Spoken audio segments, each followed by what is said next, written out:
Dive in the deep end, it's time to defend your movie. Hello, friends, and welcome to this week's episode of Defending Your Movie. I am your host, Jeremy Meyer. First off, I just want to say, if you celebrate Thanksgiving, I hope everybody had a wonderful Thanksgiving last week. I know I did, or at least assuming I did, because I am recording this ahead of time. But Thanksgiving, always one of my favorite holidays. Who doesn't like eating a lot? And, seeing family, it's always nice. But I hope everyone had a good one. And, when it comes to Thanksgiving, there's one thing I always think about, and it is, sitting around with family, but turning on the TV, and inevitably it always feels like Star Wars is on TV around the holidays. And, when Disney started putting out their Star Wars movies, they were always releasing around Christmas. So inevitably, Star Wars has this kind of holiday feel to it to me now. So I figured, what better movie to cover around the holidays than one of the more maligned Star Wars movies. And this week we are talking about Solo, a Star Wars Story. Now, I didn't see Solo when it came out in the theater, not because I wasn't interested. I'm interested in every Star Wars movie. I just didn't get around to it. I was really busy. They released it in the summer, which, mostly they'd been releasing in December. So, was, busy summer, my work, my day job, other movies coming out. I just somehow never got around to it.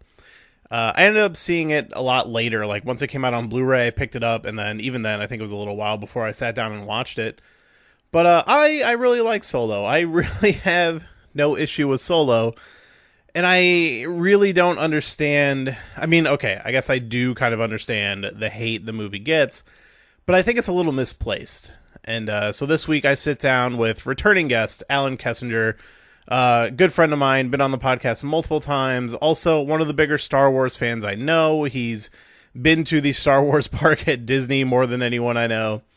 But, if I was going to talk about Star Wars with somebody, I'm glad it was with Allen. So we kind of sit down and hash out our feelings on Solo, a Star Wars Story. It was inevitable that we were going to get a Star Wars movie on here at some point. Everybody has different opinions of Star Wars movies. I personally love everything Star Wars, but, there are things to be said about certain movies in the franchise. But before we get into Solo, let's get our plugs out of the way. As always, you can follow us on social media at Defending Movie on Twitter and Instagram. You can also find our merch store at belowthecollar.com/defendingyourmovie, which we also have a Star Wars themed t-shirt. So you can go there and pick up, and I think it's actually Solo themed just because the way the title works out. So honestly, go pick up a Solo shirt, take a photo of it, post yourself in it, and I'll give you another free t-shirt from Below the Collar. Just honestly, if you want a reason to want a free t-shirt, go search Electric Zombie on Below the Collar. The designs under that are incredible. So, if you buy one of our shirts, doesn't have to be the Solo shirt, although it's one of my favorites.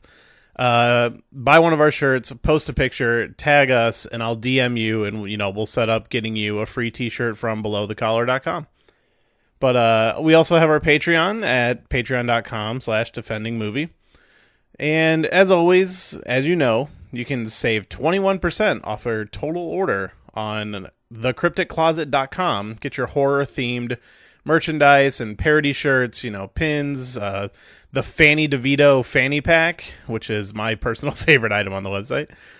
Be sure to use code DEFEND at checkout, and you'll get 21% off your entire order. But now that we got all that out of the way, without further ado, let's talk about Solo, a Star Wars Story with Allen Kesinger.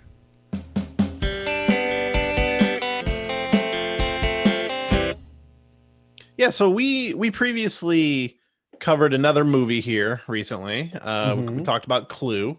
And in that recording, I don't remember how we dropped it, but we dropped a reference to this movie. And I was like, oh, yeah, we should totally talk about this because I definitely wanted to cover a Star Wars movie. And I think this is a good one to start with because I definitely feel this is one of the least popular Star Wars movies, and I don't necessarily agree with that. Did you see this one in the theater? I did. Yes. Okay. I did not. Because this what Last Jedi came out in like December, and then this was May, right? Like right after. Yeah, I think that sounds about right. Yeah. Yeah, and I think that was just one of the main problems is that it was way too soon after the last one. And this was like 2018 already. I don't know And if you. people were already angry. Yeah, So I think they were more than prepared to not give this any chance whatsoever. yeah. My one of my favorite kind of reviews of this movie was hey, do you remember the beginning of The Last Crusade when they covered Indiana Jones's origin story? That's the perfect length for something like that. And like I really can't argue with that. Right. I do think so. Like when I first saw this movie, it was after the Blu-ray came out. I just went and bought it because I buy everything, and it's Star Wars. Of course, I'm gonna buy it. Right. And it sat on my shelf for like a little bit, and I was like, okay, I got some time. Let's sit down and watch it. And I was watching it, and I'm like, very low expectations because at this point, I've seen even people that we both know. Like just talking about it, and like no one seemed really big on it, and I'm like, I'm kind of enjoying it, and like some of the problems I will most certainly acknowledge, but it was like about not even halfway through, it was like the 30 minute mark. Somebody tweeted at me because I had tweeted that I was watching. I was like, oh, is it a lot easier to see on Blu-ray? Because in the theater I felt like I couldn't see anything. And I honestly did not notice how dark this movie was until somebody said it. Huh. Like, did you notice in the theater, like when you saw it? No, like the only part of the film that I would consider dark and hard to see would be when he's on the planet or whatever, and he meets up with kind of like the crew. Yeah, Beckett's and crew. it's all like muddy and just like war is happening. Yeah. But like I now that I think back on it, yeah, no, I didn't think it was too dark, but I'm getting older. My memory isn't what it used to be. So Yeah, like, and watching it this time, I definitely noticed like one thing I noticed is all of the scenes in the Millennium Falcon cockpit are all super dark in a way that they did not feel like in the original trilogy or any of the other movies, I guess, for that matter. But like honestly, I never really bumped into it. And yeah, in that war scene, it feels intentional. Like it's supposed to be chaos. You're not supposed to know what's going on. Like I feel like even the storytelling in that scene is they don't even know which direction they're supposed to be running, and that's why they're all getting shot down and stuff like Right. that. So like to me, I didn't really bump into it. But walking out of the theater, what was your like initial impression of the movie? Oh gosh, I vividly remember coming out of it and being like, and just feeling like it's such a by the numbers origin story. Like it's so stuck in a thing where it was like, okay, so we're making a Han Solo movie, so we have to show that he's from Corellia. We have to show how he meets up with Chewbacca. We have to show how he gets the Millennium Falcon. We have to show how he gets his blaster. We have to show how he gets through the Kessel Run in less than 12 parsecs. And it was like the movie comes off as like, we have to show these things, and so we got to build a movie around it. And so it just comes off, and this is my first viewing. This is my first viewing. And it just comes off as so contrite, and like kind of made by committee. But I do acknowledge that there was some turmoil on this film because it was supposed to be done by two other guys, and I'm blanking on Lord their name. And Miller, the guys who did like the Lego movie and 21 Jump Street. Like they did the whole movie, and then they reshot the whole movie with Ron Howard. Right. So I that has something to do with it, I'm sure. But then I think, well, kind of Rogue One was kind of had a little bit of a troubled production, but that's, I think a lot of people consider that probably one of the better of the new Star Wars movies. Yeah. And sorry, to sidebar real quick. So like the overall Disney Star Wars, like how do you feel about these movies overall? Overall, now sitting here with you on July 10th, 2021, I feel like they dropped the ball. Yeah. And primarily that's speaking towards the new trilogy. Rogue So One, 789. 789. Rogue One is incredible. In fact, I was having a conversation with my brother and a gentleman who builds Star Wars droids for fun, Mm-hmm. and we're talking about like we're pointing out the good things from the other movies, but like our conversation really just turned into this Rogue One love fest about how It's so good. like there's something about it, and I can watch that movie several times, and I have, and it's insanely rewatchable, and is probably has the greatest space battle sequence since Oh, the Death absolutely. Star I have like actually trench. I've said that out loud before. Yeah. And this is my controversial opinion that I will gladly take all the shit for. It might be my favorite Star Wars movie. And Yeah, I like I could see that. Yeah. I always say it's tied with Empire, but Mm-hmm. like Mm-hmm. Mm-hmm. it might be my favorite. Yeah. Um And see, what's interesting about Rogue One is it takes a lot of elements of like we have to show where the Death Star comes from. We have to show someone getting the Death Star plans. We have to show the Tantive Four riding off into the sunset, as it were, the space sunset, as it were. We have to. Well, they didn't have to bring Darth Vader in, but like there was things that they had to do, and this movie does it so much. It weaves that so much better than Solo, yeah. which again I feel is a product of its troubled production. So yeah, my first reaction coming out of it was like, yeah, it was fine, Yeah. for what it was, for what it set out to do, which was tell the origin story for anything connected to Han Solo. It did it just it did it fine. Yeah, you know that was also my first impression. And yeah. before we get on to like further viewings, Hmm. like initial first impressions, like how did you feel about the cast? Because I was actually super impressed by the cast the first time I saw them. I enjoy Amelia Clark very much. Yeah, It's kind of sad that like she's like the whole ending of Game of Thrones, and like yeah, kind of gets put into these roles where like I mean I didn't see the dramatic role she was in with General Hux, based off the Jojo Moyes book Me Before You. I didn't see that, but like I enjoy her as a performer, and I like I thought she did a great job. I thought her character was a little strange, like a little kind of predictable. hmm, Her costumes were amazing, especially when she comes out of the yeah, Falcon on Kessel. oh yeah. That little Lando cloak on her is good.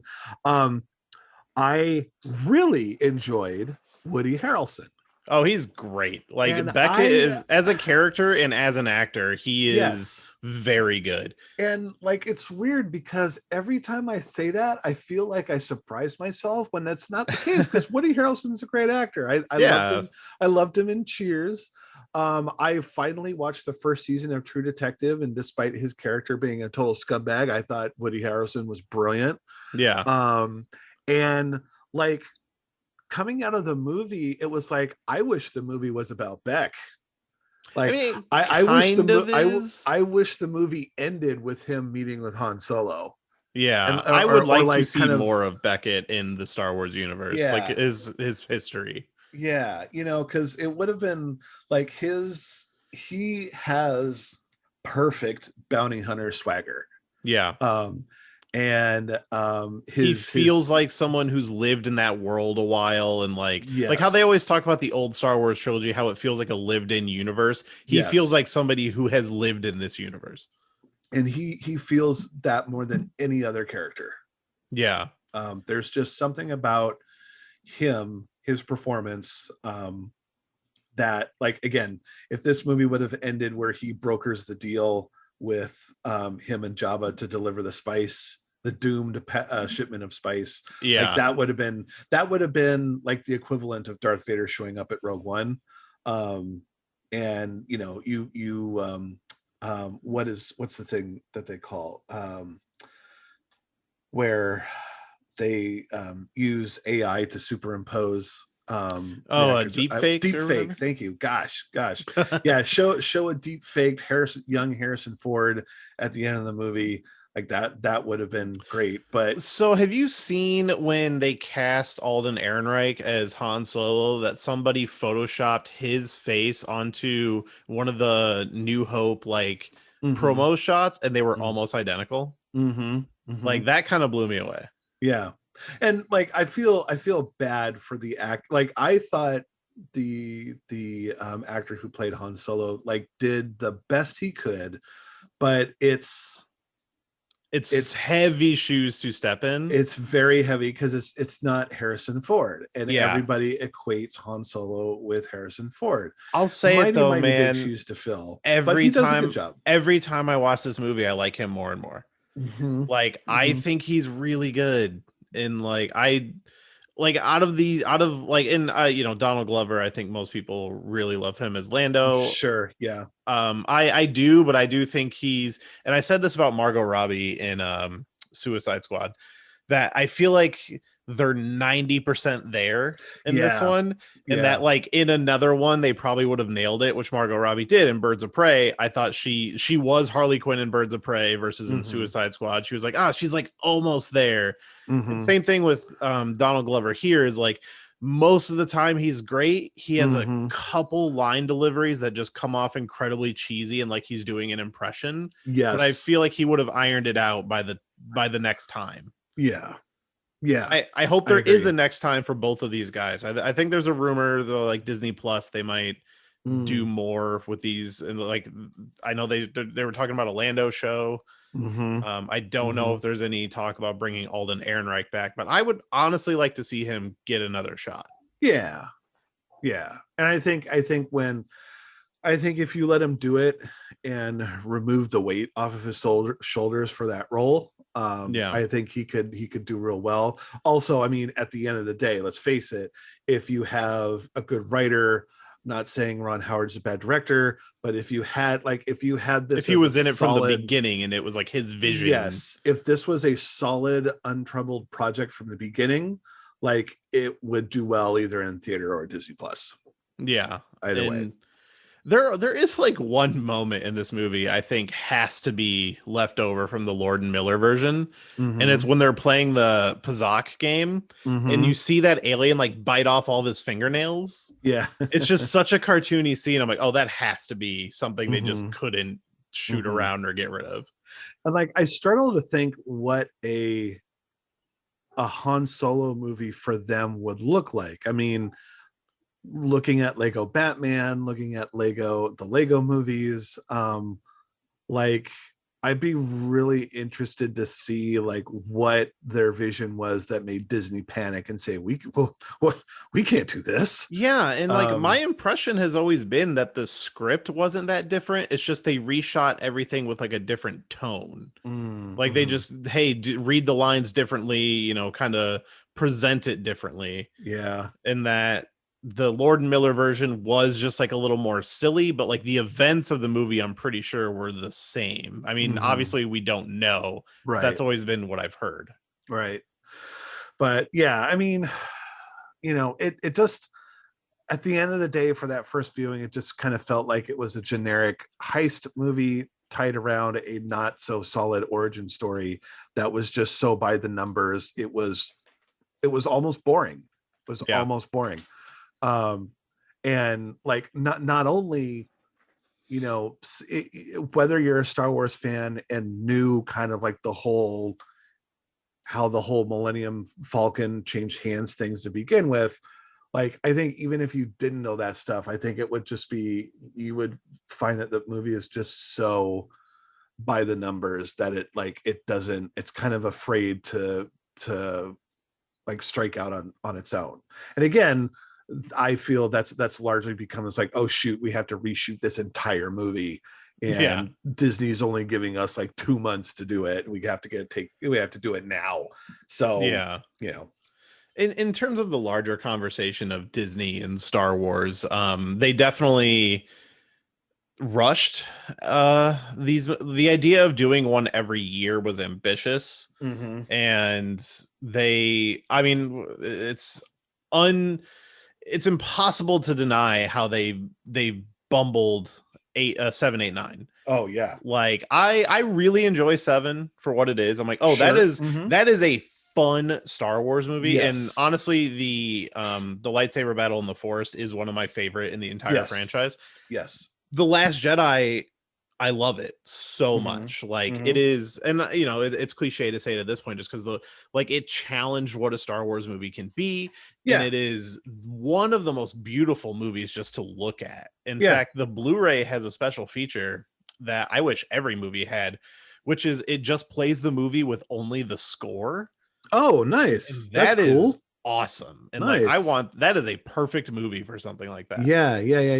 And and like I really liked how it like, again, like some things work better than others, but it kind of challenged like de facto kind of Star Wars-y stuff. I mean, the big thing, of course, being the Jedi.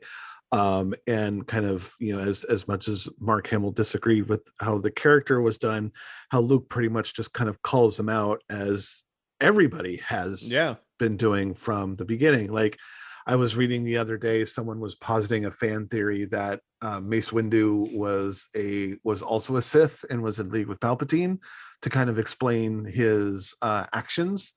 By like preventing Anakin from being trained, or like putting on the council but not making a master and all that stuff. And like, no, I think at the end of the day, it's just the Jedi were arrogant and they were full of hubris. And finally someone is calling them out. And that part was amazing. That's like Knights of the Old Republic stuff. Like Knights of the Old Republic 2 is so good at like looking at the gray areas in Star Wars.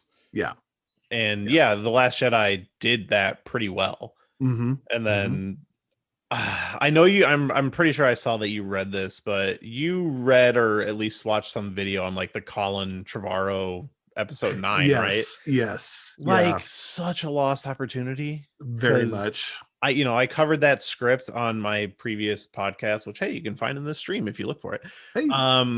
And it was, it wasn't there 100%, and obviously would have needed rewrites from after Carrie Fisher had passed. Right. But like, it felt like a sequel to the last movie, at least. Yeah. Because I mean, I'll honestly say The Rise of Skywalker is the only Star Wars movie I think is bad. Just straight up, like, I do not like it. Yeah. No, I don't want to derail this too much away from Solo, but absolutely agree. I walked out of that movie angry, and I have a complicated history with that one. It took 3 watches to finally settle on it. Why do you do things to yourself like that? I only saw it once and I've never seen it again. Okay, well, here's the closest I've gone to seeing it a second time was sitting through Star Tours when they were doing the tie-in where you light speed into like the ridiculous battle over Exegol. But the like worst name for a planet.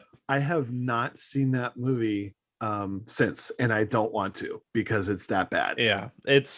There's like 1 or 2 moments that I'm like, I'm okay with some of these moments, but so like the first time I saw it, I walked out and I was like, that was okay, I think. And then I saw it like that weekend because my brother-in-law wanted to see it and didn't have anyone to go with. And so I went with him. I was like, okay, I'll go see it again. And I was like, it's, I think it's okay. Maybe a little more on the second time. And then I did the marathon. I was like, okay, well, now when it's out on Blu-ray, I watched all 3. And watching it after The Last Jedi, I'm just like, oh my God, what was I thinking? Like, this is none of, like, it feels like a movie is missing. Like, it's just so bad. Yeah. Well, that's the problem when you have a movie that's acting as an apology for the last one and has to like. And catering to a fan base that they should have just ignored. I was talking with Jonathan, Jonathan Miley from Dark Station, and we were going back and forth and like, we found it just both shocking that somehow J.J. Abrams made 3 movies in 1 movie. It's insane to think the same guy made The Force Awakens, because The Force Awakens is so fun, even though it is, it is just like a New Hope. Despite being derivative as fuck, it's a fun movie. It's and it really has fun. interesting ideas. It does interesting stuff, and it has amazing cinematography. yeah, Like I can think of two of my favorite shots just right off the top of my head is the whole like General Hux Star Killer base speech.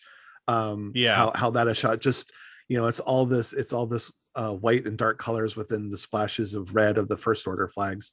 yeah. And then the X-Wings showing up on Oh my Takadana, god. which, to be fair, it is impossible to have an ugly camera view of an X-Wing. Yeah. Same. I would say the same thing with the Millennium Falcon. Yes. Yeah, but like, so when this one, was kind of coming out, I definitely feel like it was a little bit of burnout because we were so close to Last Jedi and, the baggage of being a Han Solo, which is Yes. why I was glad I saw it way after the fact. Because I think my first viewing initially, I enjoyed it more than most people, but then it kind of became a movie I just decided to throw on. And so, we were talking before the show. This was the 5th time I've seen this movie, and it's because it will just be a movie where if I'm playing a game or something, I'll just throw on my iPad. Sure. Yeah. And like I've come to understand why I like it so much, because I do think it has a myriad of problems, and the biggest issue is that it literally treats every aspect of Han Solo with such reverence that it just really doesn't need. Like, I don't need to see where the dice came from. Right. I don't need to see how he got his blaster. Like, right. Yeah. I can't remember who made this joke, but like, oh, it's Han Solo's Accessories, the movie. Yes. And like, it's so unnecessary. Like, yeah. I am completely bought in on this guy as Han Solo. Like, especially now that I've seen it so many times, like, no, I think he does a great job. I think he's fun. I think he's charismatic as hell. I think he's funny. Like, the movie can be funny. It's funny, for as much as they're trying to prop him up as a young Harrison Ford. Like, I see more of that young, like, Inner Space era Dennis Quaid that I totally got into. I could see that, because like he's got that same level of smarm, but he's also very charming. Yeah. And like he does that well. He is a charming fellow, and like he knows to kind of when to kind of play it a little serious, but like he looks like, if nothing else, it looks like he's having fun. Like he's probably the only one who's really enjoying himself, and good on him. I think him and Woody Harrelson were having a great time. Yeah. It's it's like, what was it? There was an actor on a Star Wars movie that, like, they said that every time they were shooting with the lightsabers, they were making the sound effects. And it's like, you don't have to do that. Yeah, I think it was Hayden Christensen said that. Yes, yeah. And then there's that scene in Last Jedi where Laura Dern is like doing the pew pew noise. Yeah, and they kind of just left it in there, and you can still see it. But and like so I let some time pass with it. And I just decided to start what I forget if maybe it was just on we've in the before COVID, we would do Disney cruises, and one of the enjoyable perks of being on a Disney branded cruise is that your in-room television, there's a separate station that plays all of the animated Disney movies, all of the live action Disney movies, all of the Marvel movies, and then all the Star Wars movies. And they just have them all on rotation 24 hours a day. Yeah. And I happened to catch it when they were showing Solo, just kind of had some downtime in our room. And just, it's like, well, they're showing Oliver and Company and the Apple Dumpling Gang. I'll go ahead and watch Solo. Yeah. And like, I just kind of left the baggage, left all of its baggage at the door, and found that I really had fun with it. And like, I was finding really things fun that I really liked. It's a beyond it being an origin story, it's a heist movie, and you gotta love heist movies. Those are always so fun. And like, it's the aesthetic is great. It feels right out of that like original trilogy. It does. I mean, it's not, it doesn't have that level of lived in grit as Rogue One, but like it still has a really good sense of place. It was really exciting to see Kessel for the first time. I legitimately enjoy the Kessel stuff. Like it's so fun. And we got to see more Wookiees, which we haven't seen since episode 3. And like in a thing that kind of gives Chewie's role in that movie some gravitas. It's and yeah, it's just, and again, Woody Harrelson, like I didn't, if I didn't have a strong opinion of him the first time I saw it, like going forward now, if I'm watching Solo, I'm watching it because of Woody Harrelson.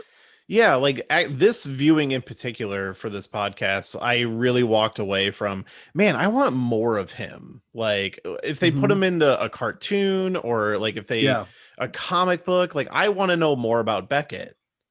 Like I think he was a fun character. And for this movie, for me, it's a lot of the little moments I like. Like I like the way Han kind of forces his way into their crew by just being a pest and constantly showing up, where it's just like, well, I'll be damned. Like, let's just bring him with us and see what happens type thing. Like, I love that stuff. Like, I do love when him and Chewie meet for the first time and he speaks like the Wookiee language. Like, it's kind of ridiculous, but it was funny. And like, just, it's like, oh, you speak it? He's just like, yeah, a little. And there's a lot of, it's just kind of like the little things. And I say it because with have you made your way down to, probably Walt Disney World is probably closer for you, but I have never been to a Disney park. Okay. We were actually planning. So me and my wife recently, I know you saw already. Me and my wife recently announced that we were pregnant. Oh, congratulations, by the way. Thank you. But before that happened, we were planning a trip to Anaheim to go, because specifically to go to the Star Wars world. Right. Yeah. That was a consideration for our anniversary in October. But things have changed. My goal is to get there and to get a lightsaber. That's all I'm trying to do. Nice. Well, and you'll want to do the Smuggler's Run, right? Because you're piloting the Millennium Falcon, specifically looking for coaxium. So it's like, really? Okay, there's they put in a little and it's weird because so the Millennium Falcon ride has a connection to the Solo movie in that you're doing a run for coaxium. But Solo has a Galaxy's Edge tie-in, and if you're not aware of it, it's easy to miss, but it's when Beckett and Han go to I forget Paul Bettany's Dryden Voss. They go to his ship, which I love his ship, by the way. And they meet Kira, and she's talking. She happens to be talking to one of the patrons, just like in passing, and says, "Oh, make sure to keep Doc Ondar happy." Well, Doc Ondar is an Ithorian who has a shop in Galaxy's Edge. That's where you so can crazy. buy, where you can it's Doc Ondar's Den of Antiquities. And at the park, that's where you can go to buy like the legacy lightsabers, holocrons, and like all these kind of doodads and stuff. I do have some Liar's dice somewhere that someone brought, or not Liar's dice, but Watto's dice somewhere. That's one of my coworkers goes all the time, and she brought me some as a souvenir. So some synergy going on there, but in a way that's not like, wink wink, oh, by the way, when you're done with the movie, throw away your empty popcorn containers and go to Disneyland. And like that's what I mean by little moments. And two things to say about that. Another one is the fact that they put Terrace Kasi oh my god, yes, something that is canon in this movie, which if you don't know what that is, there was a Star Wars fighting game for the PlayStation called Masters of Terrace Kasi, and it's awful, it's great. I can't remember if I had a audible reaction, but I know I would have been the only person in the theater to make that connection. But I want to say you tweeted in all caps when you walked. You must have tweeted, because I feel like I saw that from you on Twitter. Just Terrace Kasi is canon in like all caps. Oh my god, that game was awful. but yeah, just like a lot of little things. And of course the the Han and Lando stuff. Yeah, Lando recording his like memoirs. This is funny. Yeah. And I don't care. I honestly do not care what people say. This is one of the situations. I posted that DuckTales meme where the lady duck is holding her hand over the glass that says, me and the person about to pour the beverage is the fandom and their bullshit or whatever. Yeah. I loved L3. The feminist robot, the feminist droid. For some reason, that just tickled me enough to be like, you know what? L3 rules. I'm a little on the fence about it. Like I'm not like, oh, the way some people are about it, because I do think the droid revolution on Kessel is hilarious and awesome. Yeah. But like, she is really heavy-handed when they first introduce her, to the point where I was like, okay, I get it. Like, let's tone it down a little bit. But I like how she like stumbles across her purpose of like, oh, I don't know, why don't you just go free your friends, and then starts this little robot revolution. And like, I love how that's just kind of happening in the background of Kessel. The moment I love between her and Lando the most is they're getting into the cockpit of the Falcon, and she's kind of trouble sitting down. Yeah. And it's like, I'm gonna need you to do that thing for me again. And he's like, ugh. Yeah. Because it's like, okay, what weird like droid sexual thing is going on? There are heavy implications that they are. I am 100% into knowing how this all works. Yeah. But I wonder if that's one of the Lord and Miller holdovers. See, that's another thing I think, is when they say that they use the same script. I think that is the case. Yeah. If nothing else though, like I like the construction of the droid, and it's she's really cool looking. Something they could easily have done in CG, but they did it old school, where they I'm sure they just had like a puppeteer in a green jumpsuit, with connected to ambulatory, all the limbs and stuff like that. But it looks, it's for as much as a CG fest as the prequel films were, it's kind of nice to go back to that sort of old school puppeteering. Yeah, no, like L3 is a really good looking design. And honestly, I can't believe we haven't talked that much about him, but Paul Bettany in this movie, I actually super enjoy. So that is one of the changes, is that in the Lord and Miller version, it was a different actor as a CG alien, but they couldn't get him back for reshoots, so they just had to recast. Right. And like, one of my favorite things about this movie is the finale just takes place in an office. Like, it's just people like in an office, like trying to kill each other, and I love how low key that is. Like, and the stakes for this movie are very low. It's the classic, like, okay, we've done this heist, we got to bring the goods, and just like it's an effective set piece because it works within the nature of what they're all doing. And so of course you got to have the standoff and the dudes, high rise, top floor, luxury suites, it makes perfect sense. But yeah. I also love, like, because Paul Bettany's like just a charming motherfucker. And having him be charming in the sense that, oh, he's like sweet talking you with a blade to your throat. Right. Yeah. He'll sweet talk you while he's cutting your throat. Yeah. Like, I love his like fake care for like, oh, I heard he died. Like, I'm so sorry. Yeah. And like he's totally just putting it on. But at the same time, it's like, so you got my money? Like, right. Yeah. He's really fun. Like, just the key word for this movie is just fun. I'm going to like take a shot every time I say it. But no, like I pray for the day we get a Star Wars movie that does not feature a lightsaber at all. Like, that'd be nice. This movie made me so excited for Mandalorian for a long time didn't have. I mean, but they did, like, by season 2, which it's great and they incorporate it well. But like, the whole first season of that show, it had a Jedi child but no lightsaber. Right. And I want a Star Wars movie that's just people with guns or whatever. Like, well, and this is the closest we got. that's why some of the best episodes of the Clone Wars are when it's just the clones. Yeah. And I remember being at a presentation for God, I think it was Wizard World when they were still in LA. But my brother and we got to go see a panel for Clone Wars that Dave Filoni was there. And just kind of like pitching this show. Basically, that's kind of what they were trying to sell the show. This is before the show had aired. This is before it aired, yeah. And they were saying, is this before the movie then? This was before anything came out for it. And like they were quick to say, it's like, oh yeah, we want to really emphasize the clones. And this show is this, our vision is to have the clones. And then of course, hindsight being 2020, there's sure is a hell of a lot of Jedi in it.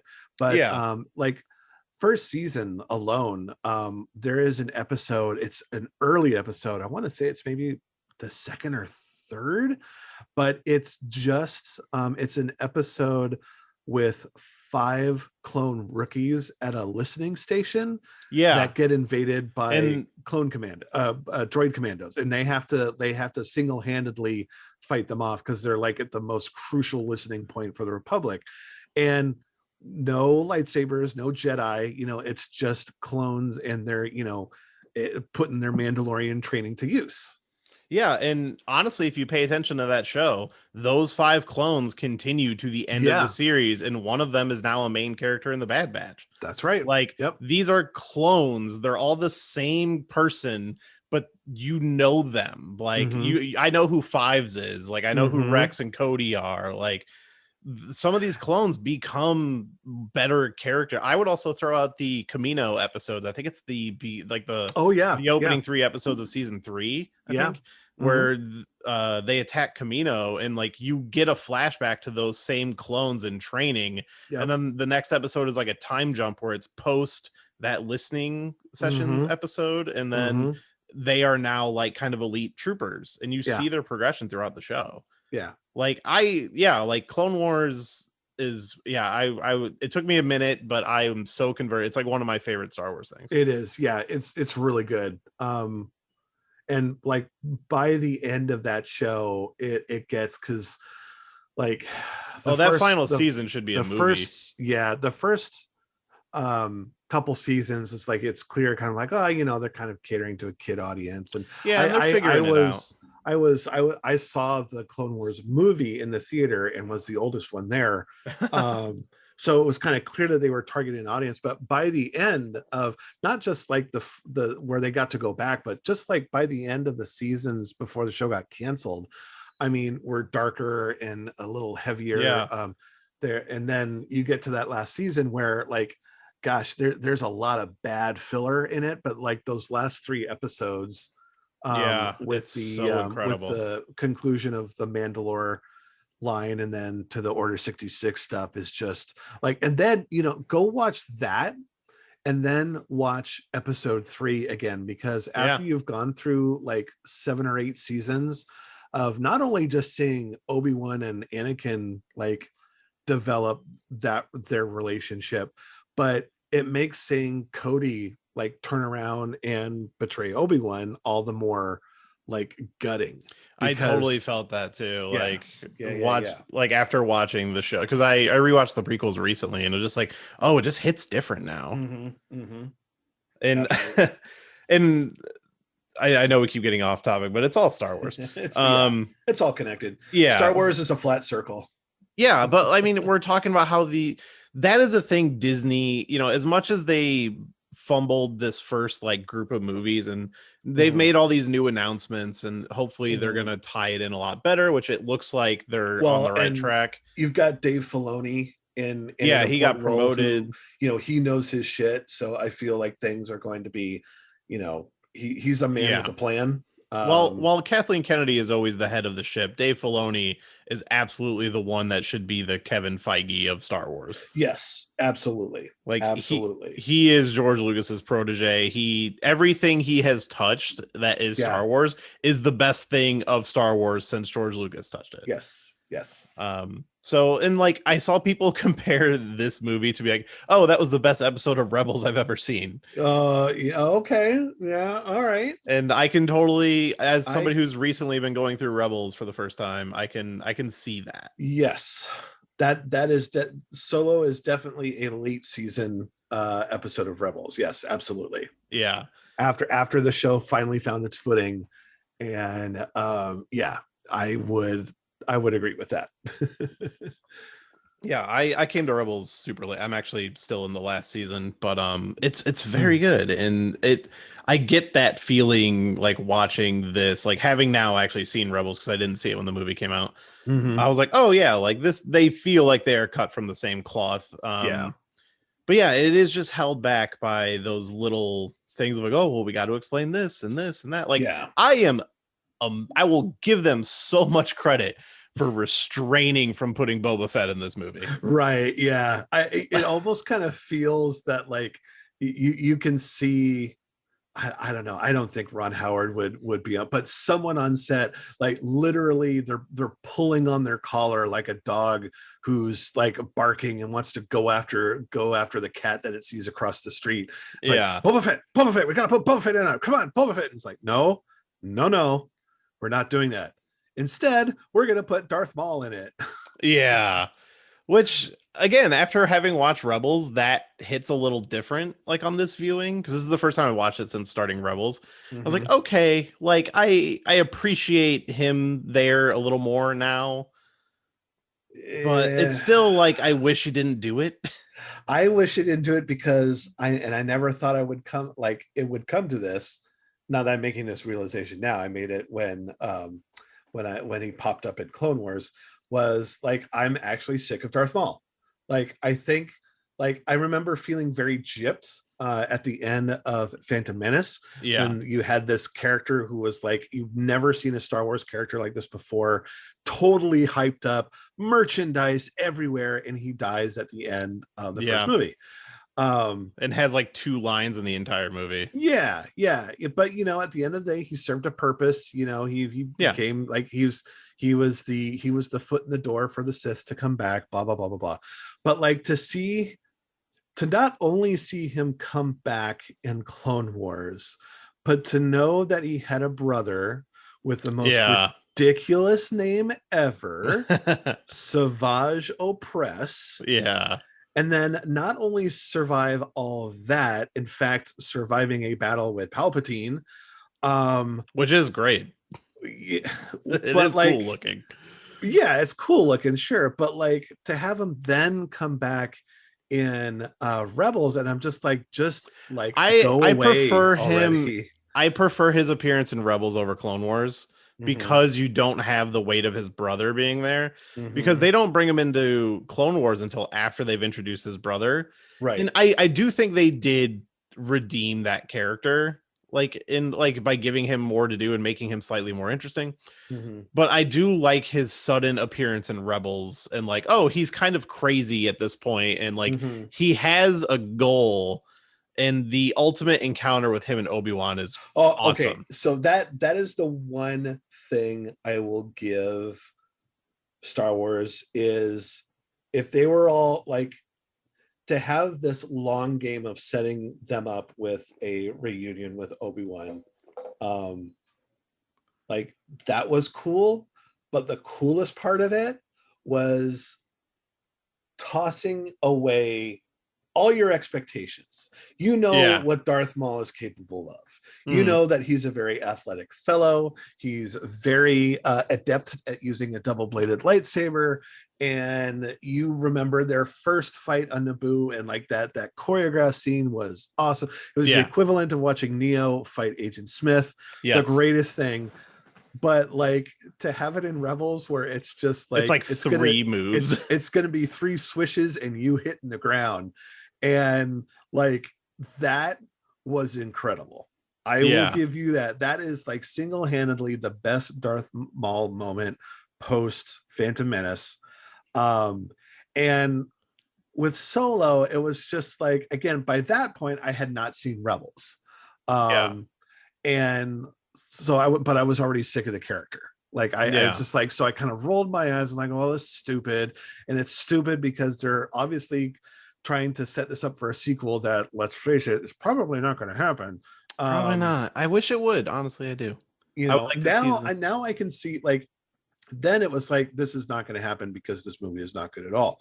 But now it's like, you know, that's prime material for a Disney Plus thing.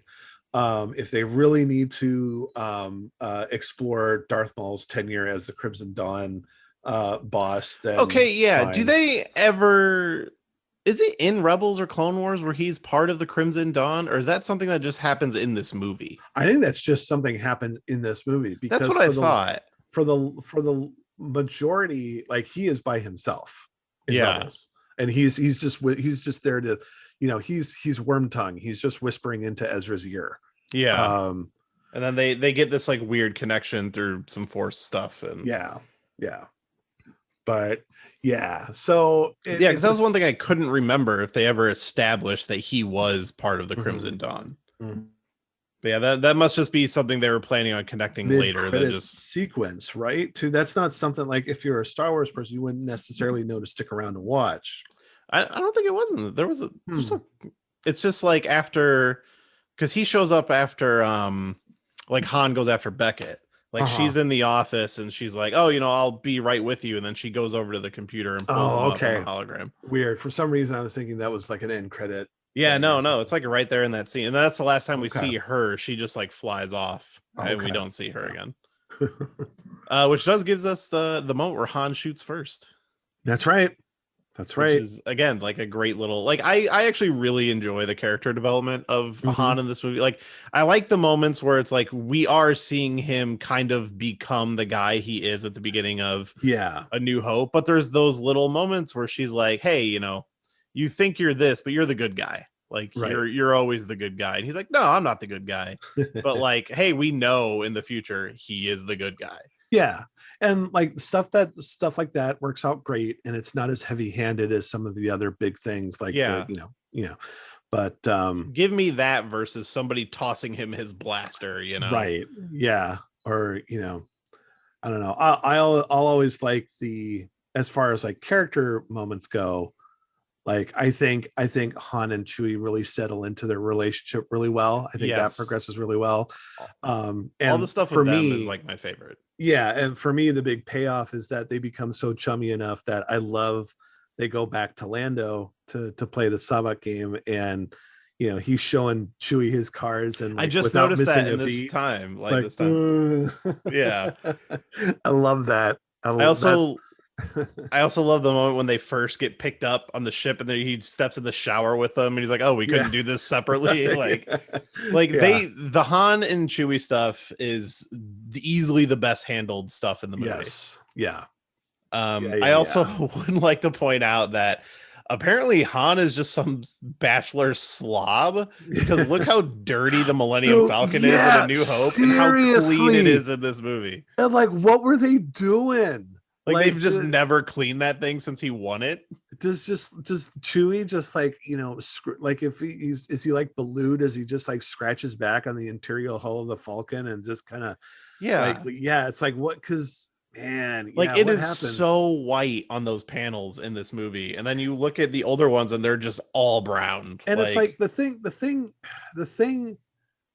The one thing I can never get a grasp on, I like to think I know my stuff when it comes to Star Wars, but the one thing I can never really grasp is the timeline, like the number of years between like Solo and A New Hope. You can't figure it's that many years. It can't be that long. But so then it's like, what could they possibly have done to take this pristine, gorgeous interior of a ship and dirty it up that much in that space of time? That was like one of the first things I noticed watching this movie is like, oh, look how clean the fucking Falcon is. Right. And you know, it's the Millennium Falcon ride too. It's fine because it's all dirty and everything like that. And you know, so yeah, it's just like, God, what happened? Yeah. I'm trying to see if because I pulled up a timeline here, but I don't know if it's a legacy timeline or not. I'm trying to see if it says how many years before the Battle of Yavin, because that's our AD of Star Wars. Yeah. Okay, Imperial era. I'm not seeing it. Dark Times. I guess I can just search Solo. The Dragon Void Raid. I don't know what that is. I think this might be a legacy timeline. So, but yeah, like I mean, it's definitely believable that it's like, let's say even if it was like 5 or 10 years, like Alden Ehrenreich, I could see him being like a 5 or 10 year younger Han Solo. Right. Let's see. I have popped up a Vanity Fair article. Timelines can get baffling, but no, Solo Star Wars story does in fact take place roughly 2 decades after The Phantom Menace and around 11 to 14 years between A New Hope. Okay. Yeah, I got Solo, a Star Wars story, 13 to 10 years BBY. Okay, so yeah, that is then 11 to 14 years is plenty of time to dirty up Lando's ship. Yeah, if you think about owning a car for that long, like yeah. How many Space McDonald's bags are just hiding behind the seats? Oh God, yeah. But still, like Lando probably had that ship for a while. Granted, I love all the stuff like she's using one of his capes to put out a fire, and he's like, "That's a designer piece." Like, and just the great like another small moment that, you know, if you're watching these movies in chronological order, the payoff is in Empire Strikes Back. But when they plug L3 into the computer, the Falcon's computer, it then kind of gives a little added extra weight to when C-3PO is trying to work on the computer and says this machine has a very peculiar dialect. Oh, yes. I was wondering if being in it. Yeah. That was something I was wondering, and I've never looked into is there any kind of reference to that in future films that you could like point to and be like, oh, that's probably because of L3 or whatever? Yeah, no. I think just if nothing else, it kind of served to kind of connect the bridge to whether they were conscious about it or not. It connects a bridge to an offhand comment from Empire. But yeah, I mean, yeah, I don't think anything else ever comes close to that. Yeah, if at all. Yeah, I was curious about that. But yeah, like I don't know, like I kind of love just throwing this one on. I want more low stakes Star Wars movies. Like Rogue One is so like I love Rogue One because it's like, oh, it's a Star Wars movie that takes it seriously. Like it has funny moments, but like I'm like, that's not so much a kid's one versus all the numbered movies are definitely like kind of for kids to varying degrees. Yeah. And this one it feels like a fun adventure movie.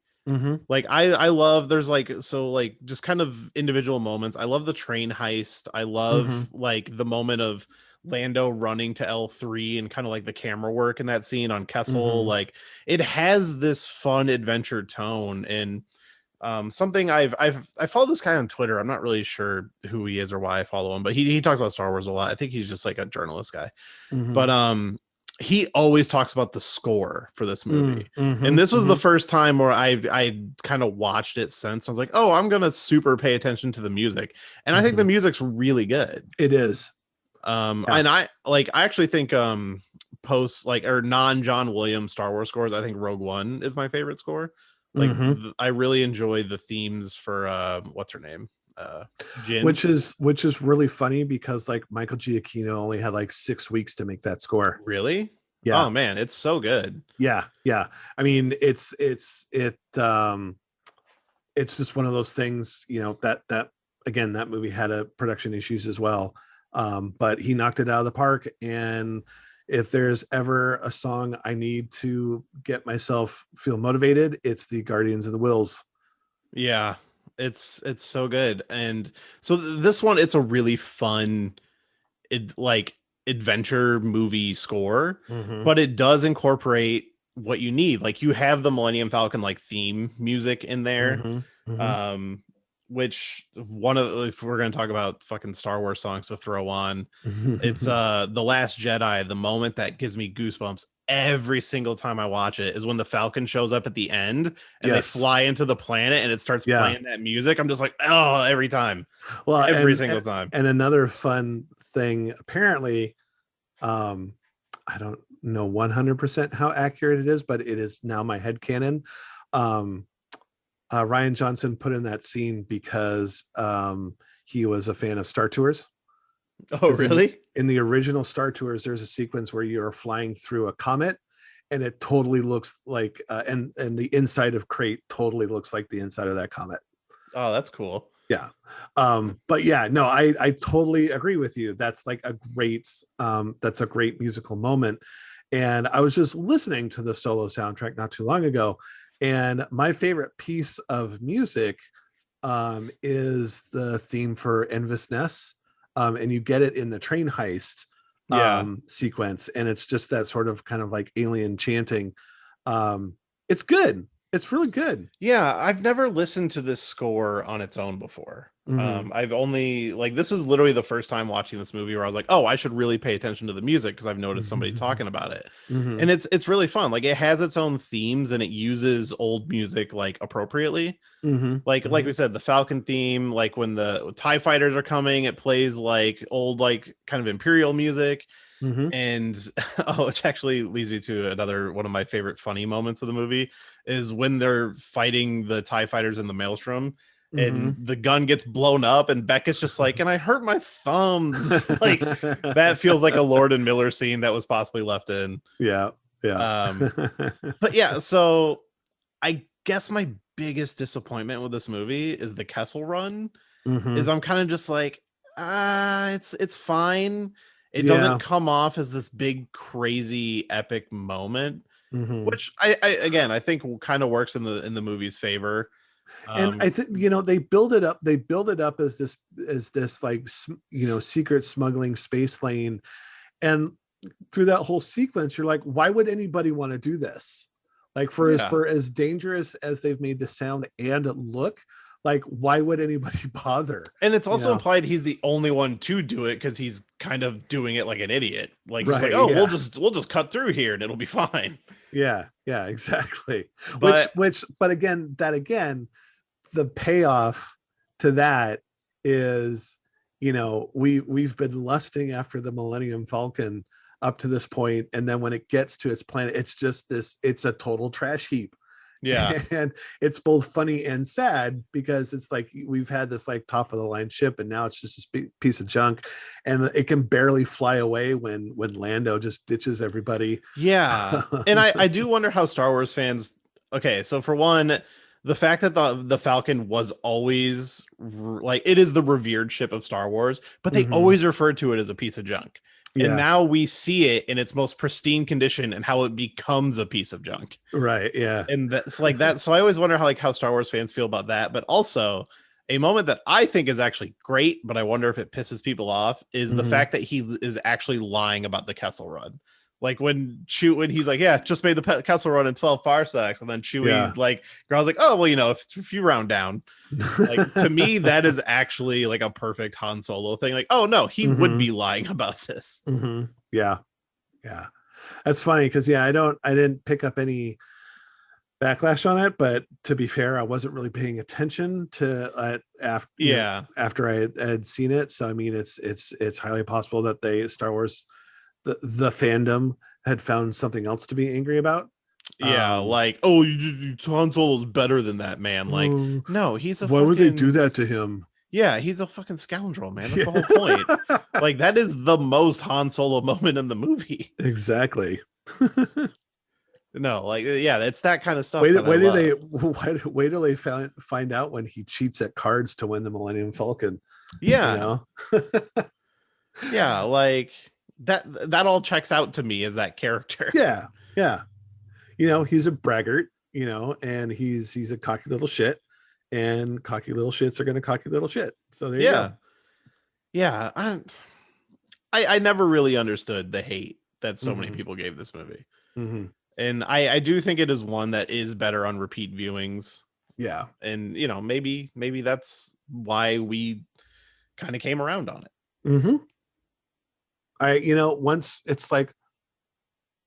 Once I learned to not care, to a degree where I have to go on Twitter and yell at people and drive actors and actresses off of social media. Ugh. When I realized I didn't care, it was so much fun. Now, Yeah. I will always care about Rise of Skywalker because I think that is a fundamentally broken movie. But It's when a it comes very to different story. Solo, that's a very different story. But yeah, when it comes to Solo, when I just didn't care, I had the time. I really enjoyed watching it. Yeah, it's something I've been working on, and I've said this many times before, but the movie that broke me on like that kind of caring was the reboot for RoboCop, because that movie's okay. Like it's not great, but it's fun. And if it was on TV, I wouldn't, like, I own it on Blu-ray, but again, I buy everything. If it was on TV, I wouldn't turn it off. But RoboCop was very much like my thing. And when they're remaking it, I was like, like, you know, like everybody else. But then I was like, you know what? I'm just gonna watch it. And I enjoyed it. And I was like, you know what? It doesn't take away from the original. Like, hey, the original Star Wars trilogy, always gonna be there. Right. Yeah. Jeremy, I respect you. And I think that you are a wonderful person. But I saw that in the theater, and the entire time I was thinking about, like, can I get away with pulling out my phone and watching my digital copy of the original RoboCop instead? They are very different movies. They are very different movies, and it lacks the Verhoeven snark that I love oh so much. I will say though that I really did like the of the new the compliment sandwich. I did like Sam Jackson as the kind of talking head, and I liked the actual RoboCop suit. I thought that suit was I'm super stoked for that new Suicide Squad movie, because I want Joel Kinnaman to get more respect. I think he's actually pretty fun and stuff. I don't know if you watched that Netflix show that he was in the first season of. What was that sci-fi show? Oh no. I gotta look this up, because he was really great in it. And I know for season 2 they replaced him with what's his name, Falcon from Marvel, Anthony Mackie. Sebastian Stan. Okay. Altered Carbon. Yeah, I think I saw like one episode of that. Yeah, it's a really trippy show. I super enjoyed the first season, and honestly the first season is standalone enough that you could just pretend like the second season doesn't exist. Sure. Yeah. But he's really great in that, and like he thought he was like fine in the first Suicide Squad, but like I enjoyed him as RoboCop, and I'm looking forward to seeing what James Gunn does with him. Yeah. But that is not Solo. That is not. but as much as I could totally talk about RoboCop for an entire day, that is not Solo. Oh yeah. But it's the same. These are things of, it's managing expectations, like understanding what you're getting into. Yes. And just like letting your fandom not dictate how you should feel about something. I think Solo is a lot of fun. I think it has its issues, and I truly believe, I'm trying to think of what point in the movie that it turns for me, because I think pretty much the train heist on, I think the movie's great. Yeah. I think for me, it's when you get past the ridiculousness of, like, it's probably the first hour where it ends with, hey, what's your name, kid? Han. Yeah, that. What's your last name? That is the worst moment in this movie. Yeah. After that, that's when I start paying attention, because that's ridiculous. Like, and it just goes to show, like, going back, Last Crusade, that perfect scene, you lost today, kid, but that doesn't mean you have to like it. And that transition from young to old Indy is perfect. And then you get this. You basically get a really bad Godfather 2 bit where they had to make up a last name because the kid couldn't say it. Yeah. Yeah, it's a series of missteps, but it never trips. Like, yeah. I would say every chunk of this movie is entertaining to some degree. Yes. And I think the cast does a lot of the heavy lifting. The cast is great, even though you got like Thandie Newton in there for like 5 minutes and like Jon Favreau in there for 5 minutes. I would have liked more of their characters. Like, I wish the crew was around more. Yeah. But because they kill them off really quickly. Yeah, and they're all really fun. And I really enjoy Beckett and Han together, and I like the journey that he takes him on. And like I said, I love that the end of this movie just takes place in an office, and like Beckett being like, no, I like to be the one with the guns, and him like trying to figure out the plot and all that stuff. Like it's Star Wars in a way we hadn't seen before, and it really makes me want more low stakes Star Wars. Like when they said they were gonna do these like standalone movies, I wish they were more standalone than they ended up being. Right. But I enjoy those so much because I do feel like I could just throw on Rogue One and I'm not obligated to watch everything else. And I do feel like I can throw on Solo and I don't have to watch everything else. Like, I want more of that out of my Star Wars. Yeah. And I figure it's like by now, because like my biggest holdout now, like I'm waiting for one more character to be made into canon. I want Kyle Katarn to show up, and like Kyle Katarn is so versatile that you can either have him come in as a Jedi, or you can have him ideally come in as him, and you could have had them come in a like a standalone kind of low stakes, movie, and just do something to get that character into this canon, because my God, like that is like the one, like right now I see Star Wars as this big puzzle, and there's just one Kyle Katarn shaped piece that is missing. They have to get there eventually. They have to. I don't see a world where Kyle Katarn never makes it into a live action Star Wars. Exactly. I think Mandalorian is where he should show up. Up. That would be even perfect. That would be even better. Like, oh my God, that would have been perfect for him to just wedge him right in there. Yeah. Because his character, I mean, granted, he originally was the one who stole the Death Star plans, but like that character, like he survived long enough after he was in the New Republic books. So I mean, he's around. So it's not like, he's not like this old person that you're gonna have to worry who's fragile. I mean, he is ready for action. And the day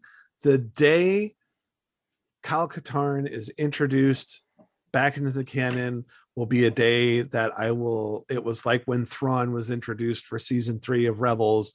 I literally jumped out of my seat and punched the air. That was super, because those the Thrawn trilogy is my favorite expanded media thing. I actually have the first book signed by the author, who's actually from here. Like, he's actually from my wife's hometown. Oh wow! I found that out recently. He might still live there because he did a convention in Chicago, and I got it signed. So I have the first book signed by him. Yeah, like I did not engage with that stuff as much as you guys did, like the Kyle Katarn stuff. I actually, Jedi Academy was my first interaction with any of that. And I've been making it a goal to read the New Republic series. The High Republic. No, the legacy stuff, the old stuff. Oh, okay, good man. But I also am reading High Republic. I have the first one. But so all the audiobooks are abridged versions. So unfortunately, if I'm doing so they're all like 8 hours or something like that. Wow. So which I'm like, that's fine, I guess. If I'm only gonna do audiobooks, that's my only option. I do have some of the actual physical books, but I'm just more audiobooks nowadays. But I went through the first one, so I'm making my way through. But yeah, like out of all the, as we're wrapping up here, so, what is like the thing you are most looking forward to out of like the current announced Star Wars stuff? Well, I mean, I read the first High Republic book and really didn't care much for it. Really? It's I'm still pretty early in it, so I don't want to really say anything, but like it didn't kind of capture me as well as I was desperately wanting it to, because I haven't really read a really good Star Wars novel the Thrawn books were okay. The first Thrawn trilogy that Timothy Zahn came back to You're talking do for the Disney era, right? for the Disney era. Yeah, the first book is good. The third one's pretty good. The second one, not so much. That also reads like an advertisement for Galaxy's Edge. Yeah, I've But avoided most of the Disney era books, to be honest. yeah, and it's just nothing has been quite as good as the legacy stuff, to be honest. I mean, it's a crime that we don't have Karen Traviss writing any more Star Wars books, because her Republic Commando series is probably one of the high watermarks of Star Wars novels. Yes. I'm a big fan of the Darth Bane trilogy. The Darth Bane books are amazing. That first one reads like an evil Harry Potter book. I love it. Yeah, I recently re-listened to. Well, I listened to the audiobook for the first time, but I've read that one multiple times. I've been thinking about maybe wanting to revisit the New Jedi Order series because and see if that's as much as a slog as I thought it was, because that was like 13 books with like offshoot novellas and stuff like that. Yeah. But yeah, gosh, I mean, I guess like of the stuff that's out now, it's just Mandalorian has been my jam. If nothing else, because they finally did a Star Wars thing that didn't have until it did, with the exception of the last season, which I imagine was the only time they did it. The ultimate fan service was, they had a show. You could have a Star Wars show that didn't have a Jedi in it as a main character. And that was the other thing too. Like, God, Mandalorian season 2 brought in the Dark Troopers. How could you not have Cal Katarn if you're introducing the Dark Troopers? I forgot about that already. But yeah, I think Mandalorian like set like a new high watermark, I think, for quality. Yeah. And it was such a, because did season 1 come out on or around or after Rise of Skywalker? It debuted in December of 2019, which I think is when Rise of Skywalker came out. Yeah, so like that after that first episode, I was like, the rise of what? Like I completely like I don't need to dwell on how much I dislike this movie, because oh my God, here's something that's totally captivating, has all the right people involved. And yeah, I mean, I keep saying like, oh, I'm gonna just go back and rewatch both seasons. I still need to go watch The Bad Batch. Yeah, I haven't watched any of that yet. I am super excited for Obi-Wan. Like, oh yeah, of course. That is the thing that I am just like on pin, because Ewan McGregor, or Obi-Wan, is my favorite character in Star Wars. My cat is named Obi-Wan. And the fact that it's still able to be Ewan McGregor and bringing in Hayden Christensen, like, it is. They did say it's just going to be like one season thing. I'm like most of everything that they're doing. Just give me like a short, just like a long movie, basically what they're doing with the Marvel stuff. Deborah Chow is doing it, and her stuff for the Mandalorian was amazing. Yeah, she had my favorite episode of Mandalorian. Yeah, so like I have high hopes for that. Super stoked for Ahsoka, just because we'll probably see Ezra and Thrawn. Yeah. Which who's your dream casting for Thrawn? Benedict Cumberbatch. That's a good one. I go Jeremy Irons, because I want him to be a little older. And like watching him as in Watchmen, that really is like, oh no. So it was watching Rebels, like after seeing Rebels and seeing how they portrayed the character, I'm like, oh, like this just feels like it should be Jeremy Irons in live action. I want to change my answer. either that or and I just happened to think of it because he was in Discovery, but Star Trek Discovery, but Jason Isaacs. He might be pretty good. That. But like now that you say Jeremy Irons, yeah, I would love to see him in blue makeup and red eyes, and like black dark navy blue hair. Yeah. Like name me an actor who is of like that age, because he would be a little older at that point, and like isn't just like so evil yet so sophisticated. Yeah. God, I love Thrawn. That Oh man. Okay, so I again, sorry for the digression, but one of my favorite moments in, I think it's Dark Force Rising. It's the second Thrawn trilogy book. Yeah, But which was my favorite one, I believe. Yeah. They're they're doing, I forget who they're fighting, but like one of them decides to like not fire on an escaping ship, and like Thrawn comes up, or it's like Paleon comes up, it's like, what'd you do that for? And the gunner's kind of like, well, I'm gonna die just because, you know, that's what I hear what happens when you don't follow orders. Yeah. On a ship. And like Thrawn's not like, wait a minute, why did you do that? And like he's like, well, I did it because blah blah blah blah blah. And he says, that's right, very good. And it's like, you know, I'm not, you know, I'm not Darth Vader. I'm not going to kill anybody who, you know, who acts independently. You know, as long as they act intelligently, I will not strike them for acting independently. And I'm character. like that's awesome. Like that's a character that inspires fear and leadership, you know. Yeah Thrawn rules. He's great. Yeah, but anything else to say about Solo? No, it's one of those things that, you know, just leave your Star Wars baggage at the door, and like for the things that you don't like, look around it and you will find things that you will enjoy. Like again, you know, it's not the most well constructed origin story, but the ancillary characters in it are amazing. Yeah, Woody Harrelson being the top of the heap. Absolutely. It's one of those things where like, hey, you can't decide if this movie exists or not. It exists. So take it as you will. Yeah. Give it a chance. If you've seen it before and were iffy on it, I say give it a rewatch. Like I love to just throw this on.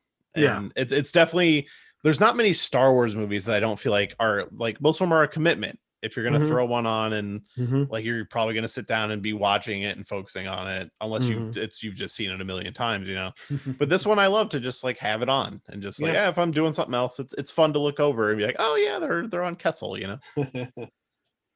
Or that's kind of how me and my brother are like with Rogue One. If we're playing games, we'll have it on, and we'll be doing what we're doing. It's like, oh my God, forgot his name. Cheer It. It's like you hear the Guardians of the Wills music. It's like, oh, Cheer It's about to do something. Yeah, you know, whether it's single-handedly taking down a TIE fighter or like beating the crap out of 8 stormtroopers. It's like, oh yeah, there's the music. He's doing something awesome. Oh, I love that scene. Yeah. Yeah. Rogue One's great. Yeah. But yeah, Solo. It's good. Give it a chance. Give it another watch. If you've only seen it once, give it another watch. Leave your baggage at the door and just the movie has swagger that I just really love. It does. And it has a scum and villainy angle that no other Star Wars movie has done. Yeah, I how we always like reminisce about like Star Wars 1313 and like the Star Wars games, all the ones that EA has canceled ever since. That like, hey, give us a Star Wars game without a lightsaber and stuff like that. Like, I want more Star Wars movies that's just people with blasters and like it's exciting. It's more fun. Yep. Yeah, but I think that'll be it for Solo. I'm glad we got a Star Wars movie out of this. Yeah. We'll never cover Rise of Skywalker, probably. I guess if a guest chooses it. Yeah, I won't be. I will listen to that episode, but I do not want to be in it because I cannot defend it. I almost hope somebody does, just because I want to hear what someone would have to say. And you know, I do think the point of this podcast is finding a bright spot in a dark place, but some of these spaces are not as dark as others. Yeah. But thank you for coming back on. Of course, always and talking Solo. You know, I feel like we went a little long this time, but it's always fun to catch up. And you know, Star Wars is something we're both very passionate about. So yeah, I had a feeling this one was going to go a little longer. But yeah, before we get out of here, you need to plug anything like that? Nope. You can find me on Twitter mostly at librarian GMR. That's where I'm usually can be found. posting weird memes and whatever crosses my mind that day. Pictures of your cat. Pictures of the cat. Yep, exactly. Which I saw got you pretty good today. Yeah. Love hurts. It does. I have some scars from my boys, but I can't help but love them. Yeah. They're young enough to not know any better. That's the way I look at it. Yeah, one of mine, when we first got him, I was stepping over him and he reached up and got me right under my toenail, like all the way across. It was really bad. Yep. Ouch. He's lucky he's cute. Yeah, exactly. But all right, man. Well, all right. Thank you for joining me, and everybody, thank you for listening. Go watch Solo.